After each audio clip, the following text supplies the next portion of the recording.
মুখ আছে না, মুখ নাই। ওকে, আচ্ছা, যেহেতু এখানে গানের মানুষ ফিল্মের মানুষ আছে, তো আমার প্রথম প্রশ্ন হচ্ছে এমন কোন মুভি কিংবা গান করা হয়েছে যেটা করার পর খুব আফসোস হয়েছে? হ্যাঁ হ্যাঁ, তিনজনে কন্টিনিউ। পরের প্রশ্ন। এই প্রশ্নে বেশিক্ষণ সময় দেওয়া যাবে না। আচ্ছা ঠিক আছে, আমরা পরের প্রশ্নে যাই। পরীক্ষায় নকল করা হয়েছে? না, আমি এটা জীবনেও বিশ্বাস করছি না। দেখে লেখোস নাই পাশের জন্য? হ্যাঁ হ্যাঁ, জিজ্ঞেস করেছি, বাট নকল। ও তো জিজ্ঞেস করে কি নকল না? বাট নো, সি থাকে না যে বাথরুমে গিয়ে ওই বইয়ের পাতা কেটে নিয়ে এসে আবার লিখে নিয়ে এসে জ্যামিতি বক্সের মধ্যে পেন্সিলের মধ্যে পেনের মধ্যে। নো, বিকজ আমি ভীতু ছিলাম, আমার ভয় লাগতো যে আমি যদি এক্সপেল হয়ে যাই। আমি যেটা করেছি যে আমার পিছনের ফ্রেন্ডকে জিজ্ঞেস করতাম। আমার এইচএসসি পরীক্ষার সময় আমি আমার ফ্রেন্ডের খাতাটাই নিয়ে আসছিলাম, ওর একটা লুজ চিট ছিল, তোর এটা শেষ, বাস আমাকে দে লিখে। দর্শক মণ্ডলী, আপনারা কিছু শোনেননি? আচ্ছা থাক, আমরা গোপন নাটকের গল্প বলছিল। হ্যাঁ হ্যাঁ মধ্যে থাকি, চলো। আচ্ছা, পরের প্রশ্ন হচ্ছে, কাউকে কখনো ফেক ফোন নাম্বার দেওয়া হয়েছে? অবশ্যই, এখনো দেই, আমি এখনো দেই। হ্যাঁ। ও মানে মানে কাইন্ড অফ মানে আমার মনে ফেক নাম্বার মানে ও পুরো নাম্বারটা দেয়। একটু 20 দাও আমাকে। না না না, পুরো ফেক নাম্বারটা দেয়, দেওয়ার পর বলে কি ও না এইটা না, হ্যাঁ আরেকটা দিচ্ছি। না, আই থিংক আমি রাদার ফোন নাম্বারটা মুখের উপরে বলবো যে এটা আমার পার্সোনাল নাম্বার, সরি আমি আপনাকে দিতে পারবো না, বাট সো না না। আর হ্যাঁ, আমরা হ্যাঁ হ্যাঁ আমরা এখনো দেই। ওকে, পরের প্রশ্ন, কোন কো আর্টিস্ট কিংবা কো স্টারের সঙ্গে প্রেমে পড়েছি?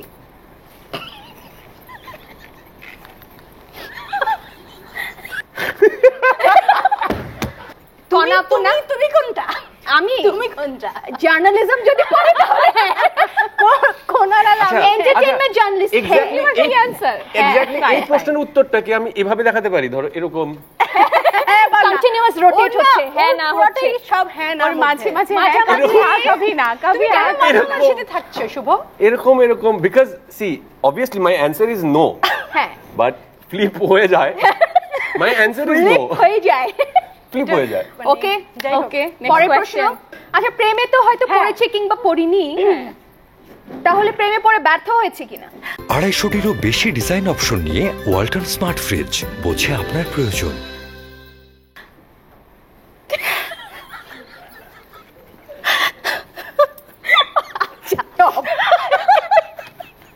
তোদের জীবনে তো কোনো প্রেম কেন? আমার এরকম ছিল না? ওর দুইটাই ছিল। আমার এরকম ছিল। তার মানে দুইটাই কারণে যে ব্যর্থ ছিল। আমার প্রথমটাও ব্যর্থতা হ্যাঁ দিছে, পরেরটাও হ্যাঁ। ওকে, কোন কো আর্টিস্ট কো স্টারকে নিয়ে গসিপিং করেছি কিনা? আমি করেছি কিনা? আমরা করেছি কিনা? হ্যাঁ, এখন করি আমি। না, পূর্ণিমা ওকে আমি রিলিজিয়াসলি এটা করি না। ওকে, নেক্সট কোশ্চেন, কখনো চুরি করেছি? না না, এটা না। সিরিয়াসলি? না না, হ্যাঁ হ্যাঁ হ্যাঁ, সিরিয়াসলি আমি হ্যাঁ হ্যাঁ হ্যাঁ। আবার না দেখাচ্ছ কেন তারপর? না না, হ্যাঁ হ্যাঁ সত্যি আমি চুরি করেছি। তো অবভিয়াসলি আমি তো অনেক করেছি। চুরি করার জন্য মার খেয়েছি, মার কাছ থেকে, মার ব্যাগ থেকে টাকা চুরি করে। আমার চুরিটা অন্যটা ছিল। আমার চুরি করাটা মানে আমি কোনো কারো জিনিস, কোনো কিছু চুরি না, টাকা চুরিও না, কিন্তু এখনো মানুষের মন চুরি করে যাচ্ছে। আমাকে একটা রাইফেল দাও, কেউ আমাকে মেরে ফেলো। whistle হবে। একটা রাইফেল দিয়ে কেউ মেরে ফেলো আমাকে। আমি 20 দিব প্রোগ্রামের পর তোমাকে। তো তুমি না? না, আচ্ছা তুমি হ্যাঁ। ওর ব্যাকগ্রাউন্ড মিউজিক হচ্ছে চুরি করেছি তোমার মনটা। হ্যাঁ বলো। চারটা। পরের প্রশ্ন, কোন কলিগ, কোন ক্যারেক্টার কিংবা কোন গানকে কখনো হিংসা করেছি কিনা? ইস, এটা আমি চাই, বা এটা আমি গাইতে চাই, বা এটা এই কাজটা আমি করতে চাই। না, ইস, এটা আমি গাইতে পারতাম। ইটস নট সেটা মিন খারাপ গাইছে বা ওটা হচ্ছে না। এক মিনিট, হিংসাটাকে কেন নেগেটিভ ভাবে নেওয়া হচ্ছে সেটা আমি জানি না। হিংসা আসলে করছি, হিংসা হয়েছে আমার, হ্যাঁ তাতে হতেই পারে, হতেই পারে। এটা আসলে হিংসা না, এটা এত কেন এক্সপ্লেনেশন। হিংসা করছিস বল, বলবে না আজিব। হ্যাঁ করছি, হ্যাঁ তুমি, হ্যাঁ তুমি কি? আমি হিংসা না, ইন্সপায়ার্ড হই। ইন্সপায়ার্ড হই একজন একটা ভালো কাজ করলে। হ্যাঁ, বিকজ তার আমি যদি হিংসা করি তার মানে হচ্ছে আমার ইনসিকিউরিটি আছে, বাট আমি ইনসিকিউরিটি। স্কেডিউল থাকা সত্ত্বেও না করেছি কিনা কাউকে, যে এখনো করি, তোমাকেও করতে চাইছিলাম আজকের জন্য।